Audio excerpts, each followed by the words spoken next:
आता लेकरासाठी मुंबईला बाहेर पडा, आता घरी थांबू नका. मिळेल ते वाहन घ्या, पण मुंबईच्या दिशेने चला.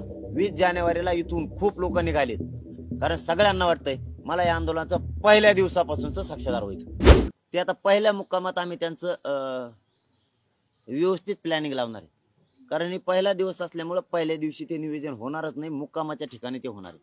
वाहनं मात्र सगळे आहेत, म्हणजे आता वाहनात नाव सांगायला घेत नाही, सगळे रिक्षापासून ट्रॅक्टरापर्यंत टेम्पो ट्रक सगळं काहीच नाही असं, सगळ्याचे सगळे वाहनं घेतले. फक्त एवढीच विनंती, आता मागं नका राहू.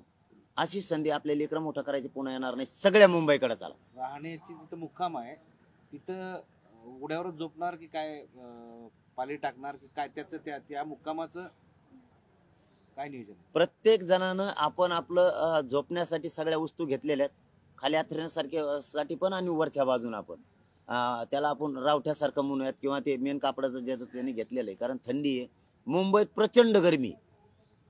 लोक आपले आता जाऊन आलेत, सगळ्यांनी शर्ट काढून टाकले होते. प्रचंड गरमी आहे, त्यामुळे तिथं ताण नाही आमच्या लोकांना.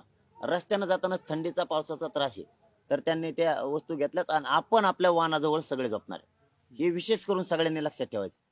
प्रत्येकानं आपल्या गाडीत स्वतः जेवढे माणसं आहेत ते सगळ्यांना आपण स्वयंसेवक म्हणून काम करायचं. स्वतः आपल्या लोकांचं संरक्षण आपण करायचं. यावेळेस आम्ही स्वयंसेवक घेतलेले नाहीत. प्रत्येक गाडीतल्या माणसानं स्वयंसेवक व्हायचंय आणि आलेल्या अडचणीला सामोरं जायचं, सगळ्याच्या मदतीला यायचंय. आपल्या वाहनाजवळच आपण सगळ्यांनी झोपायचं, कारण आपल्या वाहनाचं संरक्षण आपल्यालाच करायचं. कोणी त्याला गालबोट लावणार नाही याची दक्षता आपल्यालाच घ्यायची. कोणीही व्यसन प्यायचं नाही किंवा दारू पिऊन त्याच्यात यायचं नाही, नसतं त्याला तिथं ठुलं जाणार नाही. जाळपोळ उद्रेक करणारा आंदोलक आपला नाही. सगळ्यांनी शांततेत आंदोलन करायचंय. सगळे आमरण उपोषण करण्यासाठी हा मराठा मुंबईत धडकणार आहे, हेही लक्षात ठेवायचं. जर कुणाला उशीर झाला, कोणाची गाडी पंक्चर झाली, कोणाचं डिझेल नाही भेटलं म्हणून मागं थांबला, त्यांनी गडबडच नाही करायची, निवांत थांबायचं. त्यांनी त्याच्या गाडीचं सगळं व्यवस्थित काम करायचं आणि मागून यायचं. लोक पुढे गेले, मग धावपळ, अजिबात धावपळ नाही. एका लाईनीत सगळ्यांना राहायचं. शेवटच्या टोकाचा माणूस सुद्धा आंदोलनात सहभागी आहे, 100%. तुमचं श्रेय मराठा समाज कधीच विसरणार नाही. तुम्ही पुढच्या कडीला आहेत का मागच्या कडीला आहेत. कोणाला नेता फेता काही बनायचं नाही, इथं जातीला मोठं करायचं. आणि मराठ्यांनी ते हौशी बंद करा. तुमच्या स्वार्थासाठी, तुमच्या प्रसिद्धीसाठी आणि तुमच्या मोठेपणासाठी जर कोणाला असं होत असेल तर त्यांनी शांत राहावं. समाजाचं एकदा कल्याण होऊ द्यावं आणि मग त्यांना काय करायचं ते करावं. मराठा समाजाला पुन्हा एकदा विनंती की आपल्या गाड्यांचं संरक्षण आपल्याला करायचंय. आपलं खाण्यापिण्याचं सगळं साहित्य घ्या सोबत. काम ह्या 2-3 दिवसात उरका. गावची गावं बाहेर पडा. डॉक्टरांच्या टीम पण आपण काही तयार केल्यात, काही आपण आपल्या गावात असले तर घेऊन या. डॉक्टर पण काही पाण्याच्या आपण व्यवस्था केल्या. तुमच्या गावात टँकर असतील तर घेऊन या, पाण्याच्या टाक्या असतील तर घेऊन या. कोणाकडं ज्या ज्या वस्तू असतील त्या घ्या, कारण इथं कोणी नाही आपली व्यवस्था करणारा समोर. आपली व्यवस्था आपल्यालाच करायची. कोणाकडे जनरेटर असेल तर जनरेटर घेऊन या.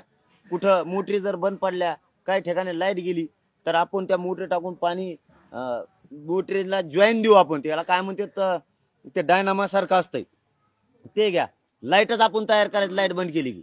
आणि त्या शेतकऱ्याच्या मोटरीला जर त्याला कनेक्शन दिलं, त्याची लाईट गेल्यास आपल्याला बाहेर पाणी फेकील. ते ज्यांच्याकडे तुमच्या कल्पनेच्या बाहेरच्या ज्या तुमच्या डोक्यात योजना त्या घ्या. असं म्हणूच नका मनोज जारगे पाटील व्यवस्था करणारे किंवा अमुक अमुक करणारे, इथं कोणी कोणाला पुरणार नाहीयेत.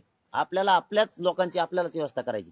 म्हणून स्वयंसेवक, राष्ट्राचे गस्त घालणारे सुद्धा आपण आपलंच व्हायचं, हे लक्षात असू द्या. आणि येताना सगळं साहित्य खाण्यापिण्याचं सोबत घ्या. मात्र पुन्हा पुन्हा सांगतो, आता लेकरासाठी मुंबईला बाहेर पडा, आता घरी थांबू नका. मिळेल ते वाहन घ्या, पण मुंबईच्या दिशेने चला. 20 जानेवारीला इथून खूप लोक निघालेत, कारण सगळ्यांना वाटतंय मला या आंदोलनाचं पहिल्या दिवसापासूनच साक्षीदार व्हायचं.